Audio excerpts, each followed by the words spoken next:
दिल्ली के उत्तम नगर में तरुण कुमार की मार मार कर हत्या कर दी गई है और हत्या मुस्लिमों ने की है। और मैं मुस्लिम इसलिए कह रहा हूं कि जो मॉब आई थी वो मुस्लिम समुदाय के लोगों के द्वारा ही बुलाई गई थी और मुस्लिम लोगों ने ही इकट्ठा होकर के तरुण को मारा। गलती क्या थी? क्योंकि तरुण के घर में एक 11 साल की बच्ची थी जो होली खेल रही थी। और होली में आप सब जानते हैं कि गुब्बारे बनाए जाते हैं, रंग को भर करके वो गुब्बारे एक दूसरे के ऊपर मारे जाते हैं। वो बच्ची की गलती सिर्फ इतनी थी कि वो अपनी बालकनी से अपने चाचा के ऊपर गुब्बारे फेंक रही थी। गुब्बारा नीचे गिरा, गुब्बारा फटा और उसके कुछ छींटे जो हैं एक मुस्लिम महिला के बुरखे पे जाके लग गए। वो महिला वहां तू मैं करती है। इसके बाद वो महिला अपने घर से कुछ गुंडे बुलाती है और उस घर में तोड़ फोड़ करवाती है। और इसके पहले जो घटना घटित हुई, जो वहां के लोकल लोग हैं वो ये बताते हैं कि जो भीड़ आई थी वो बच्ची को उठाने आई थी। उस बच्ची को बुर्खा पहनाने के नारे भी लग रहे थे वहां पे। और तरुण जो बाहर होली खेलने गया हुआ था उसका इस मुद्दे से कोई लेना देना नहीं था, वो लड़ाई झगड़े के वक्त घर पे था भी नहीं। और जब वो घर पहुंचा तो उसकी पिटाई कर दी गई, लाठी डंडे से मारा गया, रॉड से मारा गया, बैट से मारा गया और उसके छाती पे एक बड़ा सा पत्थर फेंक दिया गया और उसकी दीन दहाड़े हत्या कर दी गई देश की राजधानी दिल्ली में उत्तम नगर में। भारत हिंदू मेजॉरिटी देश है, हिंदुओं का देश है, हिंदू यहाँ पे बहुसंख्यक हैं। लेकिन बहुसंख्यक होते हुए भी, भाजपा की भगवाधारी सरकार होते हुए भी वो अपना त्योहार खुले में नहीं मना पा रहे हैं। तो फिर जो सरकार हिंदुत्व के नाम पर चुन के आती है, उनके मुंह पे ये करारा तमाचा है और उनको अपने मुंह पे कालिख लगाकर दिल्ली की सड़कों में रैली निकालनी चाहिए। क्योंकि ये वही सरकार है जो हिंदुत्व की बात करती है, ये वही सरकार है जो बटोगे तो कटोगे का नारा देती है। लेकिन आज दीन दहाड़े किसी हिंदू की हत्या कर दी जाती है तब इनके मुंह से एक बकार तक नहीं निकलता है। बलून फटा, बलून से कुछ कलर निकले, उस मुस्लिम महिला के ऊपर जाकर के लग गए। अब ये कैसा धर्म है जो इनका धर्म जो है एक होली के त्योहार के छींटों से दागदार हो जाता है। ये कैसे लोग हैं जो होली के एक त्योहार के छींटों से इतने परेशान हो जा रहे हैं कि किसी की जान तक लेने पे आमादा हो जा रहे हैं। अब इन रिस्पॉन्स अगर यही कांड हिंदू कर दे तो इनके पर्व त्योहारों में अगर हिंदू भी इसी मानसिकता के साथ उतरे तो, इनके फेस्टिवल्स में अगर हिंदू भी इसी मानसिकता के साथ सड़कों पर उतरने लगे तो, अगर इनके ताजिया को रोकने लगे तो फिर क्या माहौल होगा? आपस में ही लड़कट के मर जाएंगे।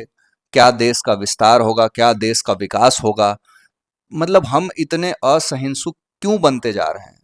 हम एक दूसरे का सम्मान क्यों नहीं कर सकते? एक दूसरे का रिस्पेक्ट क्यों नहीं कर सकते? हम इतने इनटॉलरेंट क्यों बनते जा रहे हैं? आज किसी तरुण की जान गई है, कल किसी जावेद की जान चली जाएगी, कल किसी असलम की जान चली जाएगी, फिर किसी दिन किसी रोहित की जान चली जाएगी। ये सिलसिला चलता रहेगा। लेकिन ये जवाब कौन देगा जिसका जवान बेटा चला गया, जिसका इस लड़ाई से कोई लेना देना नहीं था, जिसके घर की एक छोटी सी बच्ची होली का त्योहार मना रही थी? उस होली के त्योहार को मातम में बदलने वाला परिवार आज भी खुलेआम घूम रहा है। लोग धरना प्रदर्शन कर रहे हैं। ये कातिल पकड़े भी जाएंगे और कल को ये हो सकता है कि बेल पे छूट भी जाएं। लेकिन उसका क्या, जिसने अपना लाल खो दिया, अपना बेटा खो दिया, तरुण खो दिया, इसी हिंदुस्तान में, इसी हिंदू मेजॉरिटी देश में, जहाँ पे हिंदुओं का प्रतिनिधित्व करने वाली सरकार है सेंटर में और दिल्ली देश की राजधानी है, वहाँ पे गौतम नगर में दीन दहाड़े अगर ऐसी हत्या हो जाती है तो ये तमाम हिंदुओं के लिए एक करारा तमाचा है। इस सेकुलरिज्म के नाम पे बहुत बड़ा धब्बा है। हिंदुओं के लिए, हिंदुओं की कौम से मोहम्मद दीपक खड़ा होने वाला मिल गया, लेकिन मुसलमानों की कौम से कोई मोहम्मद दीपक क्यों नहीं आया? नहीं आएंगे। ये जो सेकुलरिज्म का कीड़ा है ना, ये मोहम्मद दीपक जैसे भांडों ने अपने आप में पाला हुआ है। ये जो सेकुलरिज्म का कीड़ा है, ये ऐसे दोगले इंसानों ने पाला हुआ है जिनको बस लाइक शेयर सब्सक्राइब से मतलब है, जिनको अपने जिम की मेंबरशिप से मतलब है। मुसलमानों में कोई मोहम्मद दीपक गया बचाने? नहीं गया। लेकिन हिंदुओं में दीपक नाम का आदमी गया और नाम के आगे मोहम्मद भी लगाया और रोजा इफ्तारी में जा करके मस्त सेवैयां भी पेल रहा है। हिंदुओं में मोहम्मद दीपक कितने न जाने पैदा हो जाएंगे, लेकिन मुस्लिमों में से कोई नहीं आया उस लड़के को बचाने जिसका इस लड़ाई से कोई देना लेना देना नहीं था। मतलब एक व्हाट्सएप स्टेटस के नाम पर आप किसी कन्हैया लाल का गला रेत दे रहे हो। अभी 2 दिन 3 दिन पहले सलीम वास्तविक को मौत के घाट उतारने के लिए लोग गला रेतने तक के लिए तैयार हो गए और रेत दिया। हालांकि यूपी पुलिस योगी मॉडल पे काम करती है। तुरंत एनकाउंटर हुआ और जहन्नुम में पहुंचा दिए गए। जिन 2 लोगों ने सलीम वास्तविक पे हमला किया था वो दोनों जहन्नुम जा चुके हैं। रेखा गुप्ता से भी यही उम्मीद है कि जिन परिवार ने मिलकर तरुण की हत्या की है उन परिवारों को भी जहन्नुम भेजने का टिकट जरूर काटिए, बिल्कुल काटिए। और अगर आप नहीं काट पाती हैं, आपकी पुलिस एनकाउंटर नहीं कर पाती है, आपकी पुलिस अगर जस्टिस नहीं दे पाती है, तो शर्म है कि आप दिल्ली की चीफ मिनिस्टर हैं और आपको अपनी सरकार के ऊपर भी लालत रखने में कोई बुराई नहीं होना चाहिए। आपको लालत होना ही चाहिए क्योंकि आप हिंदुओं के नाम पे वोट लेकर सत्ता में आई थी और आज दिल्ली में दिन दहाड़े अगर किसी तरुण की हत्या हो जाती है, हिंदू मेजॉरिटी देश में हो जाती है, तो फिर क्या हम हिंदुस्तान में रह रहे हैं या फिर हम बांग्लादेश में रह रहे हैं? क्योंकि बांग्लादेश में भी हिंदुओं के साथ यही हो रहा है।